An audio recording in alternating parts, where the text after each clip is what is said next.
Hi students, how are you? Então, tivemos essa nossa aula agora, tá? Segunda de manhã. E eu prometi para vocês fazer algumas questões ali do capítulo, né? Terminar aquelas 2 páginas do final do capítulo 10. Mas eu também percebi o seguinte. A gente teve ali uma dúvida entre a questão ali do billion e se o billion americano era igual ao nosso ou se era o billion em inglês. E aí eu percebi que a gente pode fazer uma aulinha só de numbers, só para a gente dar uma geral. Existem gírias com numbers, existem formas de falar diferente e existe uma maneira de dizer os números de uma maneira que você vê muito nos filmes, quando a gente fala do número a partir de 1000 para frente, certo? Então, assista aí. Então, alunos, fiz aí essa pequena apresentação sobre numbers. Ah, professora, mas a gente já é velho, a gente vai falar sobre numbers? Yes, you didn't see it wrong. We really should talk about numbers because what happened in our class, you know? Seguinte, como é que a gente escreve? Essa parte aqui, eu acredito que vocês estão carecas de saber. Aliás, cabeludos de saber, não tem ninguém careca na sala. Olha só, de 1000 a 999.999, tá? Olha só, dessa forma numérica, eles usam vírgula e não ponto, como a gente faz em português. Então, na verdade, né, como ele diz aqui, onde a gente usa ponto, eles usam vírgula, e onde eles usam ponto, nós usamos vírgula. Então, quando você vê um texto onde tem um número assim, escrito dessa forma, você tem que pensar que é o contrário nosso, olha só.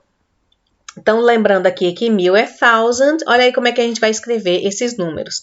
1,000 é o nosso 1000, como se aqui fosse um ponto, tá? Então, 1000, tá? Aqui, 2133, 3415, 468,000, 500,000, tá? Então, aqui é 500, 1000. Então, você vai ler 500, 500, 500,000.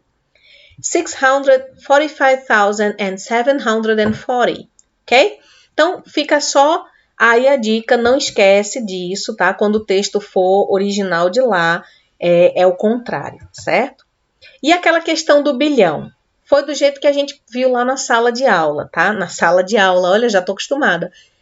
Na nossa Google Classroom da segunda, dia 29, tá?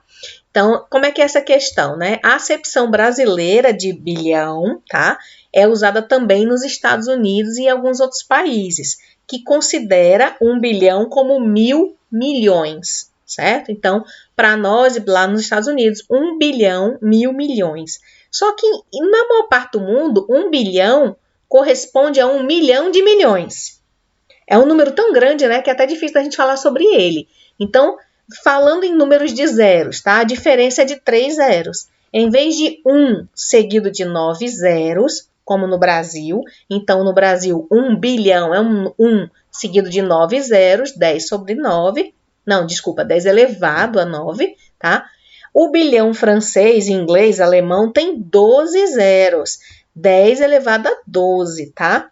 Veja aí que não é um detalhe. Imagina aí, você vende uma coisa e diz que é 2 bilhões, só que 2 bilhões num lado do mundo é uma coisa, 2 bilhões do outro lado do mundo é outra. Sejamos específicos. E falando de dinheiro, tá?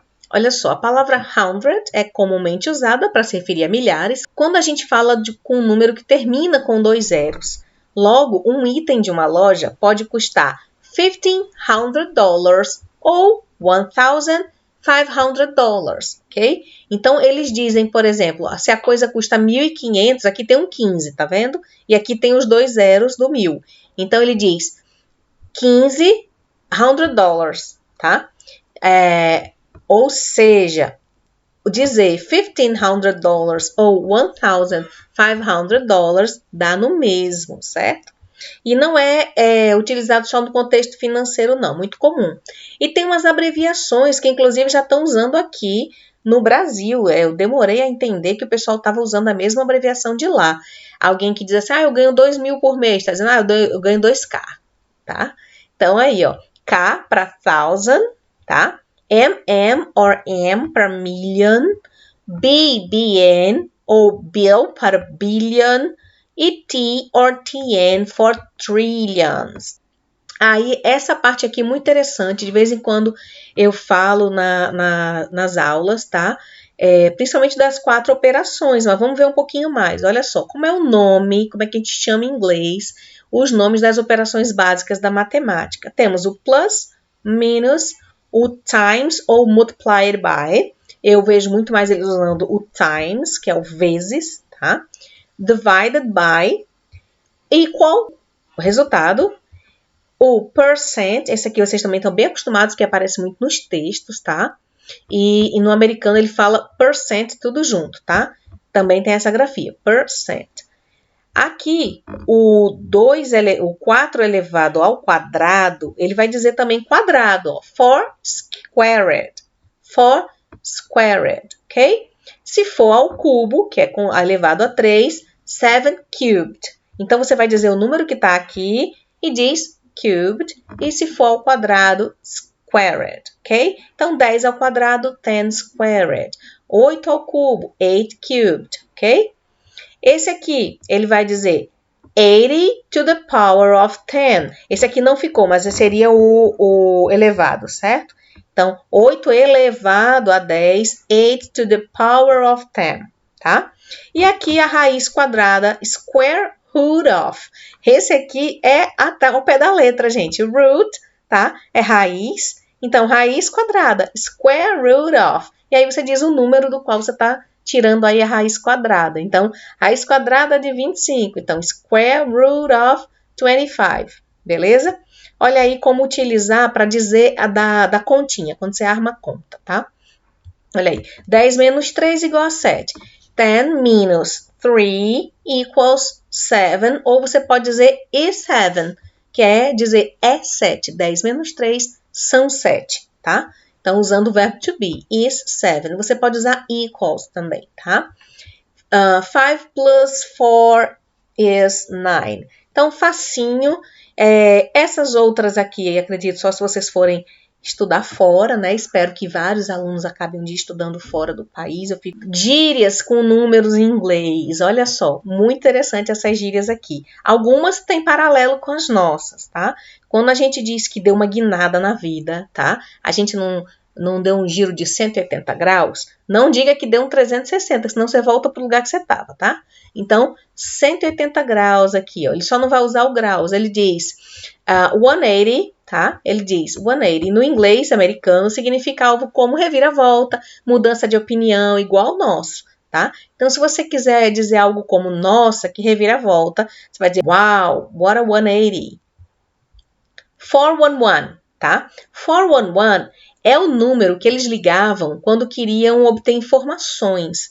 Aqui tinha quando vocês eram pequenos, não sei se vocês lembram, tinha o telepesquisa, tá?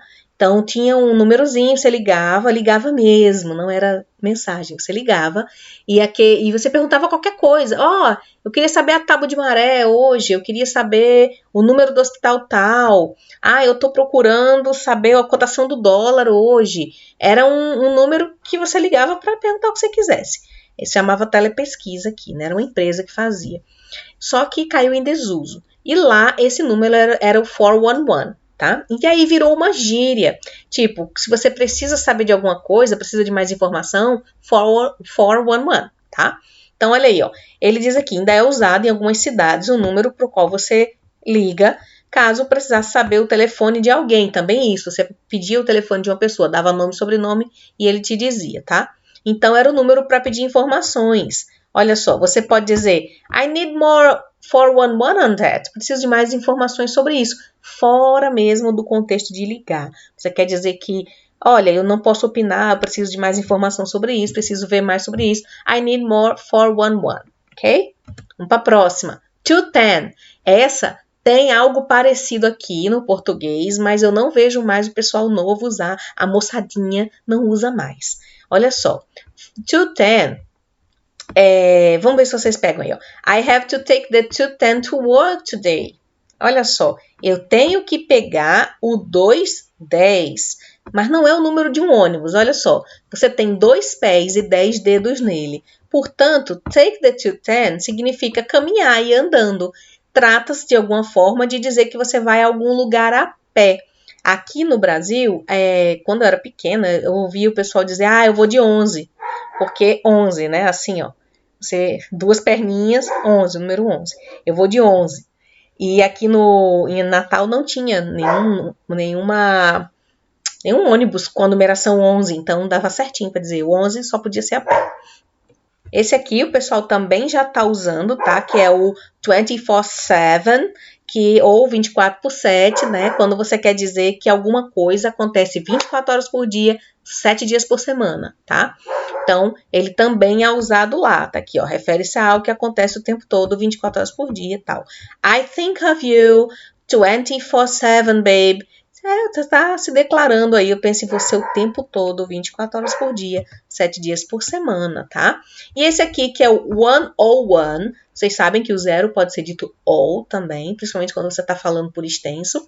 Então, 101.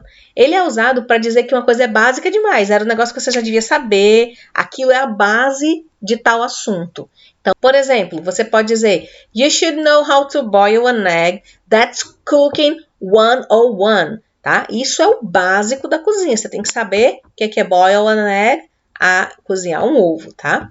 E, por último aqui, esse que é o 9 to 5, tá? Aqui o 2 é colocado, mas você vai ler ele como se fosse a preposição 9 para 5, ou 9 até 5. 9 to 5. Olha só, esse vale mencionar porque 9 to 5, ele está fazendo uma referência à hora de trabalho, tá? Ao horário comercial, que aqui seria 8 da manhã às 8 às 5, 8 às 6, eles dizem 9 às 5. Lembrem que eles não dão aquela parada grande na hora do almoço, por isso fica parecendo menor, mas é igual.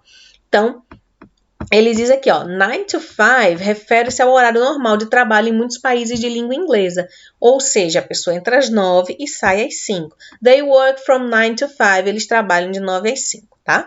Então, e se alguém diz que você tem que arrumar you need a 9 to 5, você está precisando de um trabalho no horário comercial, né? Parar de trabalhar feito um louco, tá precisando 9 to 5. E aí, special thanks for these sites that helped me a lot. Foi isso, moçadinha. Espero que vocês tenham gostado. Mudei totalmente o tema do que eu disse que ia fazer, mas acho que foi válido, né? A gente tem que ir explorar as coisas que aparecem como dúvida, não é verdade? Beijo!